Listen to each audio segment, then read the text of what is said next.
जय श्री कृष्ण। आप सभी को फाल्गुन मास शुक्ल पक्ष अमल की एकादशी की ढेरों शुभकामनाएं।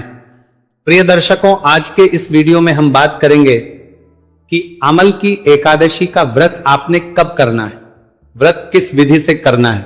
भगवान नारायण ने जो विधि बताई है वो कहा है कि आंवले के वृक्ष की जड़ में कलश की स्थापना, उस पर भगवान परशुराम की स्थापना और उसको विस्तार से समझाया है। वो क्या है, कैसे आप कलश परशुराम जी को विराजमान करेंगे, क्या क्या सामग्री है जो उसमें रखनी है।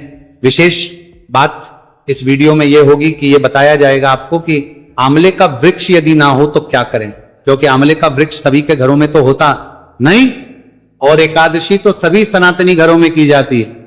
तो ऐसी अवस्था में इस एकादशी का व्रत किया कैसे जाए, दूसरा इसका नियम क्या है, किस विधि से इसका व्रत करना चाहिए, दिन कौन सा रहेगा, मुहूर्त क्या रहेगा, इस प्रकार से संपूर्ण जानकारी आपको इस वीडियो के माध्यम से प्रदान की जाएगी।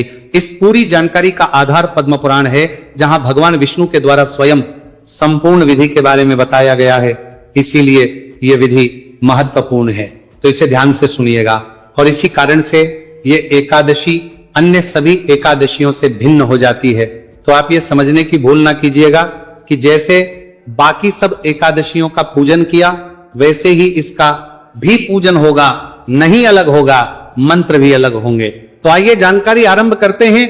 आपसे निवेदन है कि वीडियो यदि थोड़ा सा भी उपयोगी लगे तो कृपया उसे एक बार लाइक अवश्य कर दीजिएगा। परमेश्वर वासुदेव कृष्ण की कृपा प्राप्त करने के लिए कमेंट बॉक्स में अवश्य लिखिएगा जय श्री हरि या ओम नमो भगवते वासुदेवाय। आपका व्रत सफल होगा, जितना लिखेंगे उतना कल्याण होगा। आप देख रहे हैं सनातन धर्म का संसार, ज्योतिष संस्थान का प्रतिष्ठित यूट्यूब चैनल सनातन धर्म का संसार धार्मिक। हम यहां सभी और त्योहारों की सही शास्त्रीय जानकारी प्रदान करते हैं। ज्योतिष शास्त्र और पंचांग के आधार पर आपको बताते हैं कौन सी तिथि कब है, व्रत आदि कब करना है, क्या विधि, क्या नियम और क्या गलती नहीं करनी है। यदि आप सभी व्रत और त्योहारों की सही शास्त्रीय जानकारी पाते रहना चाहते हैं तो कृपया चैनल को सब्सक्राइब कीजिए और बेल आइकॉन को प्रेस कीजिए। जब आप सब्सक्राइब का बटन दबाएंगे तो एक घंटे का निशान बना हुआ दिखाई देगा, उसे अवश्य दबाइएगा, तभी आपको हमारे सारे वीडियो प्राप्त होंगे, अन्यथा जानकारी छूट जाएगी। आइए प्रिय दर्शकों, जानकारी आरंभ करते हैं। बताते हैं कि क्या अलग विधि है इस एकादशी की और कब करना चाहिए आपको व्रत, किस प्रकार से। प्रिय दर्शकों, आमल की एकादशी विषय में शास्त्रों में बहुत कुछ लिखा है। ये एकादशी महत्वपूर्ण इसलिए है क्योंकि जो आमला है ना, ये स्वयं भगवान के श्रीमुख से प्रकट हुआ है। स्वयं वशिष्ठ जी महाराज मानदाता को सुना रहे हैं। आंवले की उत्पत्ति भगवान के श्रीमुख से हुई है और जहां आमल की वृक्ष होता है वहां नारायण ही नहीं अन्य सभी देवी देवता भी विराजमान होते हैं। ऋषि वशिष्ठ कहते हैं कि इसके जो मूल है ना, मूल में भगवान विष्णु का वास है, इसके ब्रह्मा का वास है, इसके स्कंद में परमेश्वर भगवान रुद्र बसते हैं, इसकी जो शाखाएं हैं उन शाखाओं में मुनि बसते हैं, टहनियों में देवता बसते हैं और पत्तों में वशु बसते हैं, फूलों में मरुदगण है तथा फलों में समस्त प्रजापति वास करते हैं। आवल की सर्वदेवों में बताई गई है। आवल की कोई साधारण वृक्ष नहीं है, सभी देवता इसमें विराजमान हैं। अतः विष्णु भक्त पुरुषों के लिए ये परम पूज्य और आवश्यक रूप से पूज्य हैं, ऐसा वशिष्ठ जी महाराज कह रहे हैं। मैं ये सारा आपको हिंदी में समझा रहा हूं क्योंकि मैं आपको पहले संस्कृत सुनाऊं फिर उसका हिंदी अनुवाद करके दूं तो उससे वीडियो बिना वजह के बहुत बड़ा हो जाता है। मेरा प्रयास है कि मैं एक ही भाषा में चलूं। कहते हैं कि जब आमलकी की उत्पत्ति हुई तो सभी लोग वहां एकत्र हो गए, चाहे जशी मुनि तपस्वी मरुदगण देव सब वहां एकत्र हुए। तब वहां आकाशवाणी हुई। आकाशवाणी ने कहा कि जो समस्त भूतों के कर्ता और समस्त भवनों के सृष्टा हैं उन्हें विद्वान पुरुष भी कठिनता से देख पाते हैं, वही सनातन विष्णु मैं हूं। यह सुनकर सबको आश्चर्य हुआ। सभी ऋषिगणों ने भगवान नारायण की स्तुति की और स्तुति करके भगवान से एक प्रश्न किया, यदि आप हमसे संतुष्ट है तो हमें कोई एक ऐसा व्रत बतलाइए जो स्वर्ग और मोक्ष का फल प्रदान करने वाला है और मनुष्य के सभी संकटों को हरने वाला है।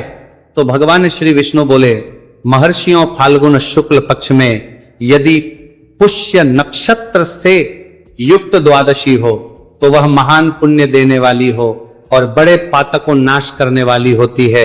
ब्रिजवरोह फाल्गुन शुक्ला आमल की एकादशी एक ऐसा व्रत है जो आपके सभी मनोरथों को सिद्ध करने वाली है। आमल की एकादशी में आमले के वृक्ष के पास जाकर वहां रात्रि में जागरण करना चाहिए। इससे मनुष्य सब पापों से छूट जाता है और सहस्त्र गोदान का फल प्राप्त करता है। पितृगणों, यह आमल की एकादशी व्रतों में उत्तम व्रत है जिसे मैंने तुम यहां बतलाया है। तो भगवान विष्णु के द्वारा स्वयं कहा गया है कि यह व्रतों में सर्वश्रेष्ठ व्रत है, इसको आपको अवश्य करना चाहिए। यह मनुष्य के परलोक को सुधारता है, स्वर्ग प्रदान करता है, मोक्ष प्रदान करता है। तब नाशियों ने कहा कि हे प्रभु, इसकी विधि क्या है, कैसे ये व्रत किया जाना चाहिए, कि स्नान की विधि क्या है, दान क्या करना चाहिए, किसका और कैसे पूजन करना चाहिए, क्या इसके मंत्र है वो भी हमें बताइए। तब भगवान विष्णु ने इस तरह करते हैं, तो मंत्र है कोई किस तरह करते हैं। एकादशी का संपूर्ण विधि, पूजन, नियम आदि का वर्णन किया। अब मैं आपको वो बताता हूं। एकादशी के दिन प्रातः काल सूर्योदय से पहले उठिएगा। उठने के बाद दंत धावन करेंगे। तो जो आपका ये मंजन और पेस्ट आप प्रयोग करते हैं ना, इसका प्रयोग ना कीजिएगा, क्योंकि ये दोनों में ही, चाहे मंजन हो या पेस्ट हो, उसमें केमिकल आता है या नमक आता है, और दोनों व्रत खंडित करते हैं। अगर आपके पास व्रत वाला मंजन है तो वो आप प्रयोग कीजिए।